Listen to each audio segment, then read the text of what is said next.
একটা কাজ এসে গেছিলো, তো বাবা মা ওদেরকে নাম নিয়ে বেরিয়ে পড়লাম। দেখা যাক কোথায় যাওয়া হয়, যেখানেই যাওয়া হবে পুরো আপডেট দিয়ে দেওয়া হবে। তো আজকে প্রচুর রোদ, প্রচুর মানে এতটা রোদ ধারণার বাইরে, প্রচুর গরম লাগছিলো সাইকেল চালিয়ে যেতে যেতে।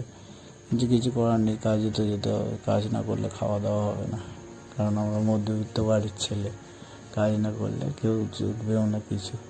তো যাই হোক, সাইকেল রেখে দিলাম, চাবি নিয়ে নিলাম, গাড়ি গেট খুললাম, চাবি অন করলাম, সিটে বসে বাবাকে ডেকে নিলাম, কারণ বাবা ছাড়া গতি নেই। তারপর ক্লায়েন্টকে নিয়ে বেরিয়ে পড়লাম গলিগালার ভেতর দিয়ে, রাস্তা দিয়ে উঠে গেলাম চৌরাস্তা দিয়ে যাচ্ছিলাম আজকে অ্যাক্রোপলিক্স মল, কারণ ওখানেই যাচ্ছিলাম আজকে ক্লায়েন্টকে নিয়ে। তো এই এক্সচেঞ্জটা একটু গোলাচ্ছিল, তারপর এক্সচেঞ্জকে কাটিয়ে নিয়ে বেরিয়ে পড়লাম আমাদের টালিগঞ্জের রোডে উঠে গেলাম। তারপর টালিগঞ্জ হয়ে যাচ্ছিলাম আনোয়ারসর ওই দিক দিয়ে বেরিয়ে যাবো, কারণ আমাদের অ্যাক্রোপলিস যেতে গেলে একটু গড়িয়ার ওই সাইডটি হয়ে গেলে সুবিধা হয়। তো ওই ওরকমভাবেই যাচ্ছিলাম।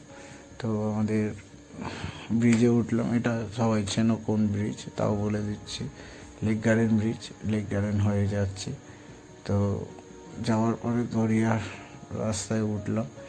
গড়িয়াতে উঠে তারপর ডান দিক নিয়ে নিলাম, এই যে গড়িয়া থেকে ডান দিক নিয়ে নিলাম। তারপর যাচ্ছি, যেতে যেতে চলে এলাম অ্যাক্রোপলিক্স মলের কাছে। ওই যে অ্যাক্রোপলিক্স মল দেখা যাচ্ছে। তো ভিডিওটা ভালো লাগে লাইক করুন, কমেন্ট করুন, শেয়ার করুন।